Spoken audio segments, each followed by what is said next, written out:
दोस्तों लगभग 2 दिन पहले जापान में एक अर्थक्वेक आया जिसकी तीव्रता रिएक्टर स्केल पे 6.5 बताई जा रही है। दोस्तों अब इसमें काफी सारे लोग मारे भी गए। जापान और नेपाल जैसी जगहों पे अक्सर अर्थक्वेक आते रहते हैं। दोस्तों अब आइए आज की वीडियो में जानते हैं कि अर्थक्वेक आखिर आते क्यों हैं, क्या रीजन है इन अर्थक्वेक के आने का और दुनिया में आज तक सबसे बड़ा मेजर्ड अर्थक्वेक कब और कहां आया था।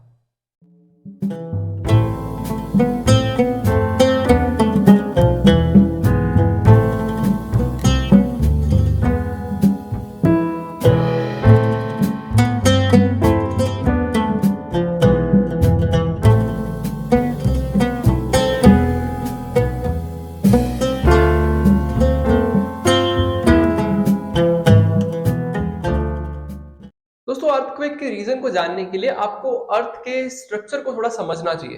हाँ, दोस्तों हमारी अर्थ बेसिकली कुछ लेयर्स से मिलके बनी है। इसको हम इजी भाषा में समझें तो हम ऐसा कह सकते हैं कि अर्थ बेसिकली 3 लेयर से मिलके बनी है।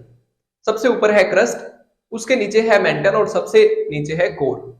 दोस्तों अब जो क्रस्ट है वो तो सॉलिड है, लेकिन उसके नीचे जो मेंटल है वो सेमी लिक्विड कह सकते हो, मैग्मा की फॉर्म में है, वो अर्ध तरल उसको हिंदी में बोला जाता है। और सबसे नीचे जो कोर है वो प्योर लिक्विड फॉर्म में है। दोस्तों अब आप खुद एक बात सोच के देखो कि अगर कोई सॉलिड चीज किसी सेमी लिक्विड चीज के ऊपर टिकी हुई है तो क्या वो कभी स्टेबल रह पाएगी? बिल्कुल नहीं, क्योंकि उस अर्ध लिक्विड में कुछ ना कुछ मूवमेंट जरूर होगा और जब उसमें मूवमेंट होगा तो जो ऊपर जो सॉलिड चीज है उसमें भी मूवमेंट होगा। हालांकि अगर वो ज्यादा बड़े स्केल पे है तो वो टूट नहीं जाएगी या डूबेगी नहीं, लेकिन उसमें मूवमेंट जरूर होगा। तो बेसिकली यही चीज अर्थक्वेक के टाइम होती है। दोस्तों अब जो हमारी क्रस्ट है वो भी एक सिंगल चट्टान से बनी हुई नहीं है, वो अलग अलग टाइप की चट्टाने हैं। आप ऐसा समझ सकते हो कि ये 100 किलोमीटर तो गहरी है और 500 किलोमीटर वाइड है या 1000 किलोमीटर वाइड है। इस तरीके की बड़ी बड़ी चट्टाने हैं। अब दो ट्रक की अगर आपस में टकरा जाए तो कितना बड़ा नुकसान हो जाता है। अब ये तो इतनी बड़ी बड़ी चट्टाने हैं जो इतने बड़े स्केल पे एक दूसरे से टकरा रही है। दोस्तों इसी वजह से ही अर्थक्वेक आते हैं, क्योंकि जब ये टकराती है तो उनसे एनर्जी रिलीज होती है। अब वो ही एनर्जी वेव्स के रूप में बाहर आती है, जिससे कि अर्थक्वेक्स भी आते हैं और वोल्केनिक इरप्शन भी देखने को मिलता है इसमें। अब दोस्तों जो देश इन चट्टानों के किनारों पे बसे हुए हैं वहां पे अर्थक्वेक ज्यादा आते हैं, जैसे कि जापान, नेपाल, चिली। ये जो देश है इन चट्टानों के किनारों पे बसे हैं। अब जैसे मान लो ये एक चट्टान है, ये दूसरी।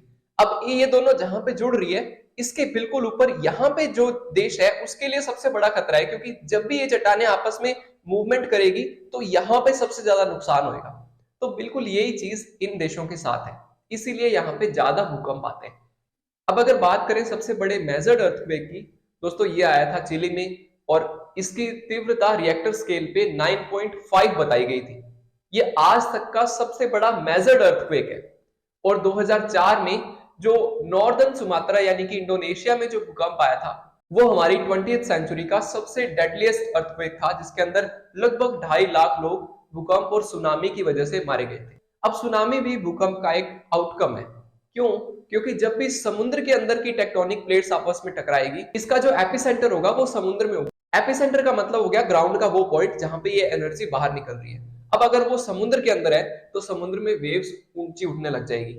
और इसी वजह से जब 2004 में सुनामी आई थी तो उसके अंदर 100 फीट से भी ज्यादा ऊंची वेव्स देखने को मिली थी और इसमें लगभग 2.5 लाख लोग मारे गए थे।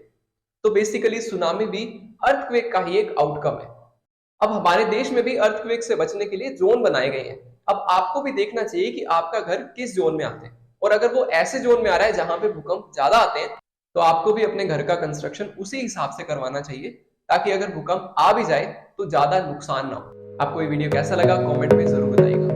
अब मिलते हैं आपसे अगली वीडियो में। Till then take care.